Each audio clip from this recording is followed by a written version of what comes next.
Now, this ban is expected to increase gas prices in the United States, which you already know has hit an all-time high. Weijia Zhang is at the White House. We're waiting for the president's announcement any minute now. I know, Weijia, they've given the 2-minute warning. What can you tell us? Well, we see him walking in the door, Weijia, so stand by for just a second. We'll go to President Joe Biden right now. Today, I'm announcing the United States is targeting the main artery of Russia's economy. We're banning all imports of Russian oil and gas and energy. That means Russian oil will no longer be acceptable at U.S. ports, and the American people will deal another powerful blow to Putin's war machine. This is a move that has strong bipartisan support in the Congress and, I believe, in the country. Americans have rallied to support their Ukrainian people and made it clear we will not be part of subsidizing Putin's war. We made this decision in close consultation with our allies and our partners around the world, particularly in Europe, because a united response to Putin's aggression has been my overriding focus, to keep all NATO and all of the EU and our allies totally united. We're moving forward with this ban, understanding that many of our European allies and partners may not be in a position to join us. The United States produces far more oil domestically than all the European countries combined. In fact, we're a net exporter of energy. So we can take this step when others cannot. But we're working closely with Europe and our partners to develop a long-term strategy to reduce their dependence on Russian energy as well. Our teams are actively discussing how to make this happen, and today we remain united. We remain united in our purpose to keep pressure mounting on Putin and his war machine. This is a step that we're taking to inflict further pain on Putin. But there will be cost as well here in the United States. I said I would level with the American people from the beginning. And when I first spoke to this, I said defending freedom is going to cost. It's going to cost us as well in the United States. Republicans and Democrats understand that. Republicans and Democrats alike have been clear that we must do this. Over the last week, I've spoken with President Zelensky several times to hear from him about the situation on the ground and to consult and continue to consult with our European allies and about U.S. support for Ukraine and the Ukrainian people. Thus far, we've provided more than $1 billion in security assistance to Ukraine. Shipments of defensive weapons are arriving in Ukraine every day from the United States, and we, the United States, are the ones coordinating the delivery of our allies and partners of similar weapons, from Germany to Finland to the Netherlands. We're working that out. We're also providing humanitarian support for the Ukrainian people, both those still in Ukraine and those who have fled safely to a neighboring country. We're working with humanitarian organizations to surge tens of thousands of tons of food, water, and medical supplies into Ukraine, and with more on the way. Over the weekend, I sent Secretary Blinken to visit our border between Poland and Ukraine and to Moldova to see what the situation was firsthand and report back. General Milley, chairman of the Joint Chiefs of Staff of our Defense Department, was also in Europe, meeting with his counterparts and allies on NATO's eastern flank to reassure them, those countries bordering Russia, NATO countries, that we will keep our NATO commitment, a sacred commitment of Article 5. The Vice President Harris is going to be traveling to meet with our allies in Poland and Romania later this week as well. I've made it clear that the United States will share in the responsibility of caring for the refugees so the costs do not fall entirely on the European countries bordering Ukraine. And yesterday I spoke with my counterparts in France, Germany, and the United Kingdom about Russia's escalating violence against Ukraine and the steps that we're going to take together with our allies and partners around the world to respond to this aggression. We are enforcing the most significant package of economic sanctions in history, and it's causing significant damage to Russia's economy. It has caused Russian economy to, frankly, crater. The Russian ruble is now down to 50%, by 50% since Putin's announced his war. 1 ruble is now worth less than 1 American penny. 1 ruble is less than 1 American penny. And preventing Russia's central bank from propping up the ruble and to keep its value up. They're not going to be able to do that now. We cut the Russians' largest banks from the international financial system, and it has crippled their ability to do business with the rest of the world. In addition, we're choking off Russia's access to technology like semiconductors and sap its economic strength and weaken its military for years to come.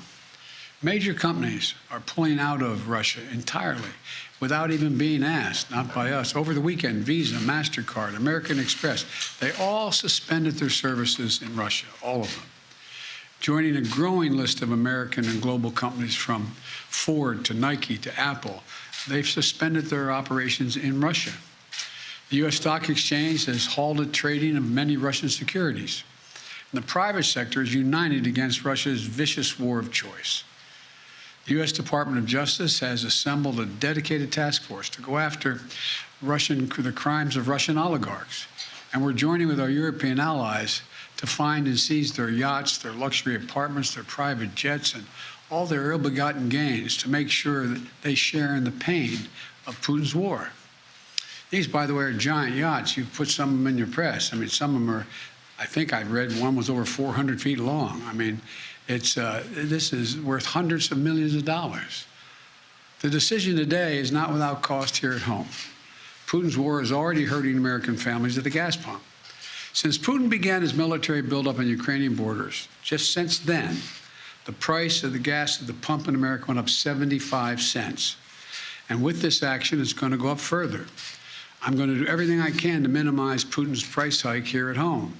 In coordination with our partners, we've already announced that we're releasing 60 million barrels of oil from our joint oil reserves. Half of that, 30 million, is coming from the United States. And we're taking steps to ensure the reliable supply of global energy. We're also going to keep working with every tool at our disposal to protect American families and businesses. Now, let me say this. To the oil and gas companies and to the finance firms that back them, we understand Putin's war against the people of Ukraine is causing prices to rise. We get that. That's self-evident. But, it's no excuse to exercise excessive price increases or padding profits or any kind of effort to exploit this situation or American consumers, exploit them. Russia's aggression is costing us all, and it's no time for profiteering or price gouging. I want to be clear about what we'll not tolerate, but I also want to acknowledge those firms and oil and gas industries that are pulling out of Russia and joining other businesses that are leading by example. This is a time when we have to do our part and make sure we're not taking advantage. Look, let me be clear about two other points. First, it's simply not true that my administration or policies are holding back domestic energy production. That's simply not true. Even amid the pandemic, companies in the United States pumped more oil during my first year in office than they did during my predecessor's first year. We're approaching a record levels of oil and gas production in the United States, and we're on track to set a record of oil production next year. In the United States, 90% of onshore oil production takes place on land that isn't owned by the federal government. And of the remaining 10% that occurs on federal land, the oil and gas industry has millions of acres leased. They have 9,000 permits to drill now. They could be drilling right now, yesterday, last week, last year. They have 9,000 to drill onshore that are already approved. So let me be clear. They are not using them for production now. That's their decision. These are the facts. We should be honest about the facts. Second, this crisis is a stark reminder to protect our economy over the long term, we need to become energy independent. I've had numerous conversations over the last 3 months with our European friends of how they have to wean themselves off of Russian oil. It's just not tenable. It should motivate us to accelerate the transition to clean energy. This is a perspective that our European allies share, and the future where together we can achieve greater independence. Loosening environmental regulations or pulling back clean energy investment won't, let me expand, will not lower energy prices for families. But transforming our economy to run on electric vehicles powered by clean energy with tax credits to help American families winterize their homes and use less energy, That will help. And if we do what we can, it will mean that no one has to worry about the price of the gas pump in the future. That'll mean tyrants like Putin won't be able to use fossil fuels as weapons against other nations. And it will make America a world leader, manufacturing and exporting clean energy technologies of the future to countries all around the world. This is the goal we should be racing toward. Over the last 2 weeks, Ukrainian people have inspired the world, and I mean that in a literal sense. They've inspired the world with their bravery, their patriotism, their defiant determination to live free.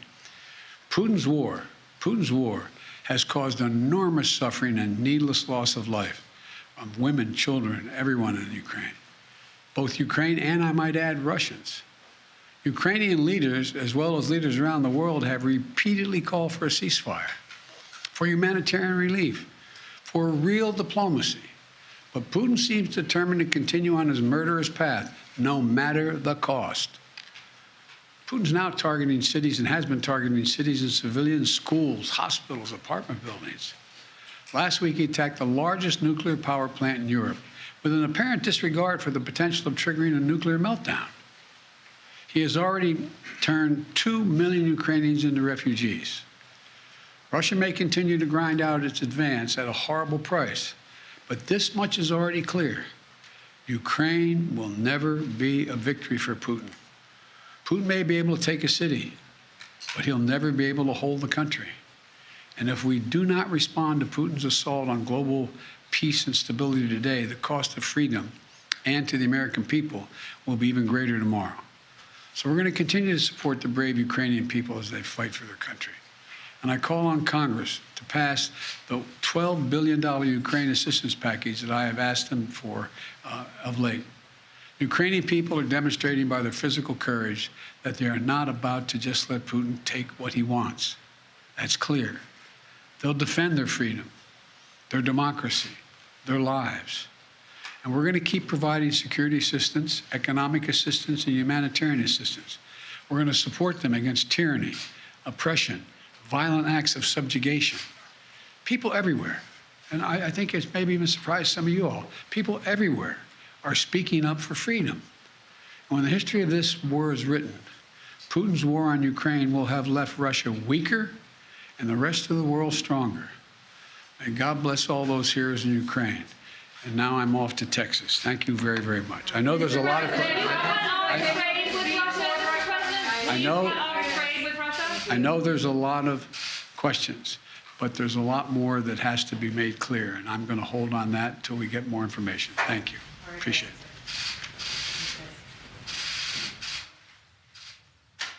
There you just heard President Biden announcing that as of today, the U.S. is going to stop importing oil, natural gas, and coal from Russia in response to Putin's invasion of Ukraine. Weijia Jiang is at the White House. She was there for this news conference that we just heard. So, Weijia, bring us up to date, because this appears to be a big change of direction for the president, is it not? It really is, Gail. President Biden was very hesitant to make a move like this because he said from the very beginning it would come at a price for people here at home. And that is a message that he repeated today. He said that defending freedom is not free. He noted that oil is priced globally, and any time you have a reduction, it is going to hurt here at home. And so he said that Americans have to be prepared to see the gas prices go up, even though that's already been happening, Gail. I thought, he also said that he coordinated very closely with allies, which is another point he's been stressing, that he wanted to do this as in lockstep as he could. But he also acknowledged that's not so easy for European countries and even for the UK, because their dependency on Russian oil is so different. However, we can report that the UK has announced that they will phase out Russian oil by the end of 2022. Now, all of this together is going to impact what people see every day. And that is why the president briefly mentioned that he is working to secure the global supply, Gail. That's going to be another huge part of this because of the doors that he is knocking on. You have Iran, Venezuela, Saudi Arabia. Those are not actors that the U.S. wants to make deals with. But, Gail, when you're talking about the pain that people might feel here at home, that's who the White House right now is consulting with to make up the difference now that they have announced this ban on Russian oil. Gail? Yeah, that raises a whole nother set of questions, too. He also made it clear, Weijia, that his policies, the Biden administration policies, are not hurting oil production in this country. He wanted to make that clear, too. Right, because that's what Republicans have been saying very forcefully, wondering why we can't just ramp up oil production here. Well, the president just said that oil companies have the option to do that right now, but they aren't taking it. And we did talk to a commodities expert, a strategist, who said that's exactly right. But there's a lot of concern from those oil companies because investors are very hesitant to have more production ramp up, especially if it could be tied to anything having to do with the war going on right now. And so another point, Gail, is it couldn't happen overnight, right? I mean, when you're talking about the need for supply right now, you can't make that happen right away. And unfortunately, for better or worse, where you can go is Saudi Arabia. And again, that's why experts, lawmakers are all saying this is really a bad situation all around with no good options. All right, Weijia, thank you very much. He also said that Putin's war is going to cause problems for the Russian people, but it's also going to cause problems and pain for the people of the United States. A new Quinnipiac poll speaks of that. It finds that 71% of Americans support a ban on Russian oil, even if it leads to higher gas prices. CBS News business analyst Jill Schlesinger is with us. So, Bill, I'll call you Jill. Okay. Jill, what does this mean in terms of the cost? The president just mentioned that the cost has already gone up 72%. Yeah. That's huge. Yeah, we see 72 cents is really where we were a month ago. Prices were already high. It is a global market, so the president was really taking pains to remind everybody about that. Look, the U.S. does not take in so much from Russia. It's 8% of crude oil and other refined products. It doesn't seem like a lot, but taking that offline also means that there is some worrying about, will prices go higher? Will there be new actions in Europe? And that means the entire global oil market is under pressure. Just now, we're seeing another 7% rise in the price of crude oil, and we are closing in on that $140 a barrel that we saw back in 2008. So crude oil is used as about, let's say, 50% of the cost of a gallon of gas is derived from crude oil. So as the price of crude goes up, so too will gas prices. I speak to a lot of economists who say this is an unfortunate outgrowth of this terrible conflict. Obviously, the conflict terrible on the ground. Here in the economy, it's going to hurt ordinary Americans. What do you make of the results of the poll that say 71% say I'm willing to pay extra money? Well, I think that many people, when thinking about defending democracy and feeling like there's an aggressor in Putin, that you want to say that. But it doesn't mean we don't complain to our friends about gas prices being higher.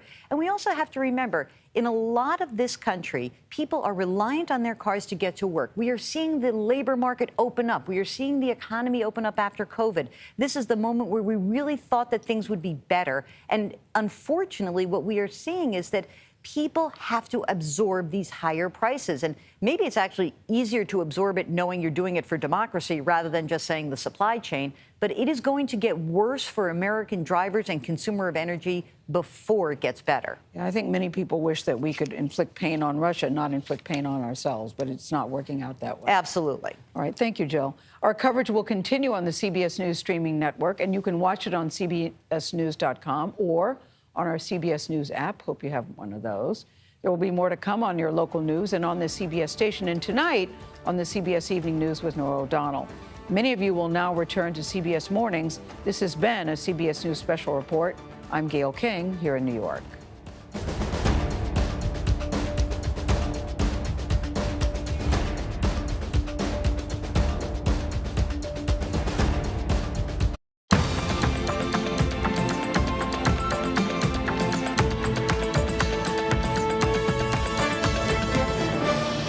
Well, good morning from Studio 57 here in New York. I'm Anne Marie Green. I'm Vladimir Jutip. Here's a look at the stories grabbing our attention right now.